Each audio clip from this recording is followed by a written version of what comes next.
Hi అండి, నమస్తే. నేను శ్రీలత పూరంకిస్ కిచెన్ ఛానల్కి స్వాగతం. ఈరోజు మన కిచెన్లో మనం చేయబోతున్న రెసిపీ ఏంటంటే నిలవ పచ్చడి అండి. పండు మిరపకాయ గోంగూర నిలవ పచ్చడి. ఈ పచ్చడి మనం ఒక్కసారి చేసుకున్నామంటే సంవత్సరం పాటు చెక్కు చెదరకుండా నిలవ ఉంటుంది. ఈ పచ్చడి రుచిలో అమోఘంగా ఉంటుందండి. చాలా చాలా బాగుంటుంది టేస్ట్ అయితే. ఒక్కసారి మీరు ట్రై చేసి చూసారంటే మీరు ఖచ్చితంగా ఇదే మాట చెప్తారండి. నిజం ఇది. పండు మిరపకాయ గోంగూర నిలవ పచ్చడి మరి ఎలా చేయాలి అనేది ప్రాసెస్ అంతా కూడా చాలా డీటెయిల్డ్గా మెజర్మెంట్స్తో సహా నేను చూపించబోతున్నాను. ఎక్కడా కూడా స్కిప్ చేయకుండా చివరి వరకు చూడండి. అప్పుడు మీకు పూర్తిగా అర్థమవుతుంది. మీరు ఎప్పుడైనా కూడా ఈ పచ్చడిని చాలా పర్ఫెక్ట్గా చేయగలుగుతారు. అలాగే మరి ఈ పచ్చడి ఎలా చేయాలనేది నేను చూపించేస్తున్నాను. వీడియోలోకి వెళ్ళిపోదాం రండి. మీరు వీడియోని మాత్రం ఎక్కడా స్కిప్ చేయకుండా చూడండి. ఇక్కడ చూడండి, నేను ఈ సైజు కట్టలు 20 కట్టలు తీసుకుంటున్నాను. ఈ ఆకంతా శుభ్రంగా వలిచేసి బాగా 2-3 సార్లు శుభ్రంగా వాష్ చేయాలండి. గోంగూరకి ఇసుక అనేది చాలా ఎక్కువగా ఉంటుంది. చూసారు కదా, నేను 20 కట్టల గోంగూర తీసుకున్నాను. ఈ గోంగూర అంతా కొంచెం లేతగా ఉంటే కనుక తొడుములు ఉంచేసానండి. ముదురు తొడుములు అయితే తీసేసాను నేను. ఈ ఆకంతా కూడా శుభ్రంగా 2-3 సార్లు వాష్ చేసి ఒక పొడి క్లాత్ మీద నీడలో ఇలా ఆరబెట్టాను. ఒక 2-3 గంటల పాటు ఎక్కడ తడి అనేది లేకుండా పూర్తిగా గోంగూర అంతా ఆరిపోయిన తర్వాత మాత్రమే మనం పచ్చడి ప్రిపేర్ చేసుకోవాలండి. అప్పుడైతేనే సంవత్సరం పాటు నిలవ ఉంటుంది. ఇప్పుడైతే 3 గంటల పాటు పూర్తిగా ఆరిపోయిన ఈ గోంగూరని మీరు చూస్తున్నారు. అలాగే పండు మిరపకాయలు వచ్చి చూడండి, ఇలా లావుగా చక్కగా ఫ్రెష్గా ఉండాలన్నమాట. పండు మిరపకాయలు శుభ్రంగా కడిగి తుడిచిన తర్వాత తొడిమలు తీసేసి మరొకసారి తుడిచి నీడలో ఒక అరగంట సేపు ఇలా పూర్తిగా ఆరనిచ్చానండి. చూసారా, పండు మిరపకాయలు అయితే ఎంత బాగున్నాయో. ఇప్పుడు ఇవన్నీ కూడా నేను మీకు మెజర్ చేసి చూపిస్తాను. ఏ క్వాంటిటీలో పండు మిరపకాయ, గోంగూర, అలాగే చింతపండు, సాల్ట్ ఇవన్నీ కూడా ఎంతెంత వేయాలనేది చూపిస్తాను రండి. ఇక్కడ చూడండి, పండు మిరపకాయ కిలో పండు మిర్చి అయినాయండి. శుభ్రంగా క్లీన్ చేసుకొని తుడిచి నీడలో ఆరబెట్టుకున్నాను. ఇవి 1 కిలో తీసుకున్నాను. ఈ కిలో పండుమిర్చి కూడా ఇలా చిన్న ముక్కలుగా కట్ చేసేసి రెడీగా పెట్టేసుకోవాలి. ఫస్ట్ ఇక్కడికి అయిపోయింది కదండి. ఇంకా గోంగూర విషయానికి వస్తే పూర్తిగా ఆరిపోయిన గోంగూర 1.5 కిలో గోంగూర తీసుకున్నానండి. 1.5 కిలో గోంగూరకి మనం ఇప్పుడు 1 కిలో పండుమిర్చి తీసుకున్నాము.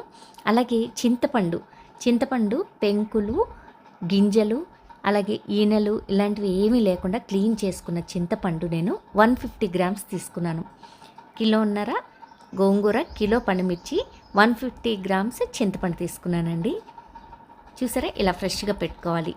నెక్స్ట్ వచ్చి వెల్లుల్లి రెబ్బలు. మనం 1.5 కిలో గోంగూర తీసుకున్నాం కదండి, దానికి 150 గ్రామ్స్ వెల్లుల్లి రెబ్బలు తీసుకున్నాను. చింతపండు ఎంత తీసుకున్నాము, వెల్లుల్లి రెబ్బలు కూడా అంతే తీసుకున్నాను. అలాగే రాక్ సాల్ట్ అండి, కల్లుప్పు, ఎండలో పెట్టిన కల్లుప్పు 200 గ్రాములు తీసుకున్నాను. 1.5 కిలో గోంగూరకి 200 గ్రాముల కల్లుప్పు తీసుకున్నాను. అవసరం అనుకుంటే చివరన కలుపుకోవచ్చండి. ఇప్పుడు స్టవ్ ఆన్ చేసి ఒక ప్యాన్ పెట్టి 1/2 కప్పు నువ్వు పప్పు నూనె వేసుకుంటున్నాను. చూసారు కదా, పెద్ద కప్పు నేను మీకు చూపించాను కదా, ఈ కప్పు ఫుల్ కప్ అనమాట. మనం వేసింది 1/2 కప్పు ఆయిల్. దీనిలోకి శుభ్రంగా ఆరిపోయిన ఈ గోంగూరని ఈ పెనానికి సరిపడా వేసేసుకోవాలి. అలాగే 2 సార్లుగా మనం గోంగూర వేయించుకోవాల్సి వస్తుంది కాబట్టి చింతపండు సగం ఇందులో వేసుకుంటున్నాను. నెక్స్ట్ గోంగూర వేసినప్పుడు మిగిలిన సగం చింతపండు వేస్తాను. ఇప్పుడు ఈ చింతపండు వేసుకున్న తర్వాత ఫ్లేమ్ని మీడియంలో ఉంచుకొని ఇలా గోంగూరని పైకి కిందకి కలుపుకుంటూ చక్కగా వేయించుకోవాలండి. మనం ఆయిల్ వేసాం కాబట్టి ఈ ఆయిల్లోనే చక్కగా చింతపండుని వేయించుకోవాలి. ఎక్కడ కూడా చింతపండు ఉడకకుండా ఉండకూడదు అనమాట. ఆకంతా కూడా చక్కగా వేగాలి. ఇలా మనం దగ్గరే ఉండి కలుపుకుంటూ ఈ చింతపండు, ఈ గోంగూరని చక్కగా వేయించుకోవాలి. ఈ గోంగూరని కంటిన్యూస్గా ఇలా కలుపుతూనే ఉండాలండి. దగ్గరే ఉండి ఇలా గరిటతో కలుపుకుంటూ ఉంటే సుమారుగా 9 నిమిషాల తర్వాత నాకు గోంగూర ఇలా వేగిందండి. అలా ఓపికగా దగ్గర ఉండి ఒకసారి మనం ఈ పచ్చడి ప్రిపేర్ చేసుకుంటే సంవత్సరం అంతా ఎంజాయ్ చేయొచ్చు అనమాట. ఇప్పుడు చూడండి, గోంగూర అయితే ఆల్మోస్ట్ వేగిపోయింది.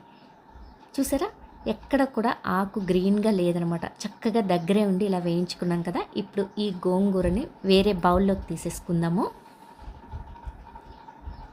మళ్ళీ ఇదే ప్యాన్లో ఇంకొక 1/2 కప్పు నూనె వేసి మిగిలిన గోంగూర అంతా కూడా వేసుకుంటున్నాను.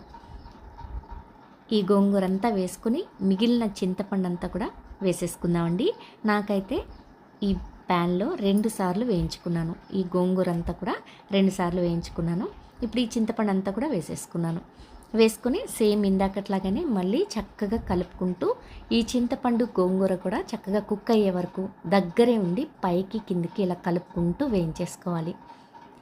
ఇలా ఈ చింతపండు ఈ గోంగూర కూడా పూర్తిగా వేగిపోయిన తర్వాత రెండూ కలిపి బౌల్లో వేసి ఫ్యాన్ గాలి కింద పూర్తిగా చల్లారనివ్వాలి.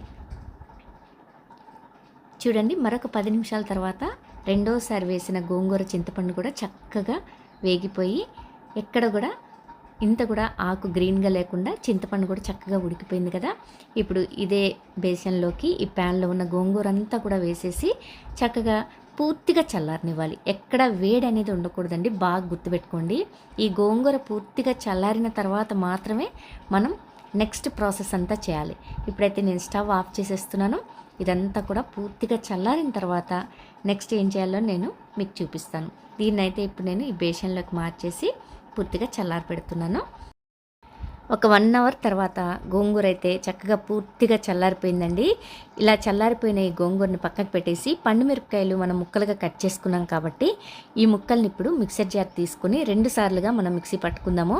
నేనైతే మిక్సర్ జార్ తీసుకున్నాను. దీనిలోకి 2-3 గుప్పెళ్ళంతా వేసేసాను. కొంచెం వెల్తిగా ఉండేలాగా మిక్సర్ జార్ చూసుకొని దానిలోకి వేసేసాను. మిక్సర్ జార్లో 1 స్పూన్ పసుపు వేసాను. అలాగే మనం కొలిసి పెట్టుకున్న 200 గ్రాముల రాక్ సాల్ట్లో నుంచి సగం ఇప్పుడు వేసేస్తున్నాను. అలాగే దీనిలోకి వెల్లుల్లి రెబ్బలు కూడా సగం వేసేస్తున్నాను. ఇప్పుడు ఇవన్నీ కూడా మనం మూత పెట్టేసి మిక్సీ పట్టుకోవాలి. దానికంటే ముందు ఒక 3/4 స్పూన్ మెంతు పొడి, వేయించిన మెంతులు పొడి పట్టాను, ఆ పొడి వేసాను. ఇప్పుడు పలుకుగా పట్టుకొచ్చాను చూడండి. మరీ మెత్తగా కాకుండా కొంచెం పలుకుండేలాగా ఇలా నేను చూపిస్తున్న విధంగా పట్టుకోవాలండి. మరీ మెత్తగా పేస్ట్ లాగా చేసేసుకోకూడదు. అక్కడక్కడ ఇలా పండు మిరపకాయ ఇలా తొలకల్లాగా కనిపిస్తూ ఉండాలన్నమాట. పండు మిర్చి గోంగూర పచ్చడి చాలా కమ్మగా ఉండాలంటే ఇలాగే పట్టుకోవాలండి. ఇప్పుడు మళ్ళీ మనం గోంగూర వేసిన తర్వాత ఇంకొంచెం మెదుగుతుంది కాబట్టి ఈ కన్సిస్టెన్సీ వచ్చిన తర్వాత తీసేసి దీనిలో గోంగూర వేసేసుకోవాలి. గోంగూర కూడా ఒక 2-3 సార్లు వేసి పట్టుకోవాల్సి వస్తుంది. ఇప్పుడు గోంగూర వేసిన తర్వాత పల్స్ మోడ్లో మనం మిక్సీ పట్టాలి.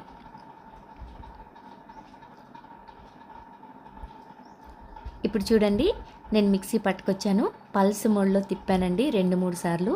ఇలా చక్కగా గోంగూర పండుమిర్చి కలిసి ఎంత కమ్మగా చూస్తుంటేనే నోరు ఊరిపోతుంది కదా. ఈ స్టేజ్లో మనం ఇంకా దీన్ని ఒక బౌల్లోకి తీసేసుకోవాలి. ఇలాగే ఉండాలండి. గోంగూర కూడా కొంచెం నలగనట్టు ఉండాలి. అలాగే పండుమిరపకాయ కూడా ఇలా కాస్త పలుకుంటేనే ఈ పండుమిర్చి గోంగూర పచ్చడి రుచి అద్భుతంగా ఉంటుంది. ఇప్పుడైతే నేను దీన్ని ఒక బౌల్లోకి తీసేసి మిగిలింది కూడా ఇలాగే మిక్సీ పట్టేస్తాను. ఈ బౌల్ అన్నీ కూడా పొడి ఉండేలాగా చూసుకోవాలండి. ఎక్కడ తడి అనేది ఉండకూడదు.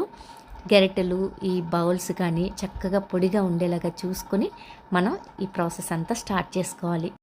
అలాగే ఇప్పుడు మిగిలిన పండుమిర్చి కూడా వేసేసాను. అలాగే దీనిలోకి వెల్లుల్లి రెబ్బలు, కాస్త మెంతు పొడి, పసుపు, ఉప్పు వేసేసుకోవాలండి. సేమ్ దీన్ని కూడా ఇలాగే చక్కగా కాస్త పలుకుగా పట్టుకొని తర్వాత గోంగూర కూడా వేసి చూడండి, ఇలా చక్కగా మెదిగిన తర్వాత ఇదే బౌల్లోకి వేసేస్తున్నాను. ఇలా వేసుకున్న ఈ గోంగూర అంతా కూడా మీరు ఒకసారి బాగా కలుపుకొని ఒక జాడీకి పెట్టేసుకోవాలండి. సంవత్సరం పాటు నిలవ ఉంటుంది. ఎప్పుడు కావాలంటే అప్పుడు కొంచెం కొంచెం తీసుకొని తాలింపు వేసుకుంటే పచ్చడి చాలా అద్భుతంగా ఉంటుంది. ఒకేసారి తాలింపు వేసుకోవద్దండి. ఈ పండుమిర్చి గోంగూర అస్సలు పాడవదు. మనం ఉప్పు ఇవన్నీ కరెక్ట్ క్వాంటిటీలో వేసాం కాబట్టి సంవత్సరం పాటు అసలు చెక్కు చెదరకుండా ఉంటుంది. ఊరిన కొద్దీ అంటే మాగిన కొద్దీ పచ్చడి చాలా బాగుంటుందన్నమాట. కాబట్టి ఇలా మీరు జాడీలో స్టోర్ చేసేసుకోవచ్చు. నేను దీనిలో నుంచి కొంచెం తాలింపు వేసి చూపిస్తాను. ఇప్పుడు చూడండి, స్టవ్ ఆన్ చేసి చిన్న ప్యాన్ పెట్టుకొని ఒక 2 స్పూన్ల ఆయిల్ వేసుకుంటున్నాను. తాలింపుకి ఎప్పుడు కూడా నువ్వు పప్పు నూనె కానీ వేరుశెనగ పప్పు నూనె కానీ వేసుకోండి. ఈ పచ్చడి అమోఘంగా ఉంటుంది. తాలింపు మీ ఇష్టం ఏమైనా వేసుకోవచ్చు. పచ్చిశనగపప్పు, మినప్పప్పు, ఆవాలు, జీలకర్ర, కరివేపాకు, ఎండుమిర్చి, వెల్లుల్లి రెబ్బలు ఒక 4-3 దంచి వేసుకుంటే కమ్మని వాసన అనేది ఉంటుంది పచ్చడికి. ఇవన్నీ వేసి కరివేపాకు కూడా వేసి చక్కగా తాలింపంతా బాగా వేగిన తర్వాత నేను దీనిలో నుంచి ఒక 2 గరిటెలంతా పండుమిర్చి గోంగూర పచ్చడి వేసి తాలింపు వేస్తున్నాను. నేను మిగిలిందంతా కూడా ఒక జాడీకి పెట్టేస్తాను. తాలింపు పూర్తిగా వేగిన తర్వాత ఈ పచ్చడి కలుపుకొని వేడి వేడి అన్నంలో కొంచెం నెయ్యి వేసి ఈ పచ్చడి పెట్టుకుని తిన్నారంటే ఎంతో కమ్మగా ఉంటుందండి. ఖచ్చితంగా ట్రై చేయండి. నేనైతే చూడండి ఈ పచ్చడిలో నుంచి ఒక గెరిట వేసాను. ఆయిల్ 2 స్పూన్లు వేసాం కాబట్టి ఇంకొక గెరిట కూడా వేసాను. ఇప్పుడు ఇంకా స్టవ్ ఆఫ్ చేసేసి ఈ పచ్చడి అంతా బాగా మిక్స్ చేసుకొని చక్కగా వేడి వేడి అన్నంలో వేసుకొని చూడండి ఎంత బాగుంటుందో. పిల్లలైతే భలే ఇష్టంగా తింటారండి. పండు మిర్చి గోంగూర కాంబినేషనే చాలా అద్భుతమైన కాంబినేషన్. ఈ కాంబినేషన్లో పచ్చడి చేసి పెట్టుకున్నారంటే మీకేమన్నా డౌట్ ఉంటే కావాలంటే ఫ్రిడ్జ్లో పెట్టుకోండి, కానీ అసలు పాడవదండి. బయట ఉన్నా కూడా చాలా అద్భుతంగా ఉంటుంది. మరి ఇంకెందుకు ఆలస్యం, మీరు కూడా ఒకసారి తప్పకుండా ట్రై చేయండి నా స్టైల్లో. పక్కా కొలతలతో నేను చెప్పాను. ఈ కొలతలతో మీరు కనుక చేసుకున్నారంటే గోంగూర పండుమిర్చి పచ్చడి చాలా బాగుంటుంది. మరి ఇంకెందుకు ఆలస్యం, మీరు కూడా ట్రై చేసేసేయండి. అయితే ఈ మిగిలిన పచ్చడిని మాత్రం ఖచ్చితంగా ఎయిర్ టైట్ కంటైనర్లో పెట్టుకోవాలి. ఎక్కడ తడి లేని పొడి జాడీలో కానీ, లేదా అవైలబుల్గా జాడీ లేకపోతే టప్పర్వేర్ డబ్బాలో అయినా సరే పెట్టుకోవచ్చు. మ్యాక్సిమం జాడీలో పెట్టుకుంటే పచ్చళ్ళు ఎక్కువ కాలం నిలవ ఉంటాయండి. మీరు కూడా మరి ట్రై చేయండి. చూసారు కదండి, మరి నా స్టైల్లో పండుమిర్చి గోంగూర నిలవ పచ్చడి మీకు నచ్చితే తప్పకుండా మీరు కూడా ట్రై చేయండి. అలాగే లింక్ని తెలిసిన వారికి షేర్ చేయండి. ఛానల్ని సబ్స్క్రైబ్ చేసుకోండి. Thank you.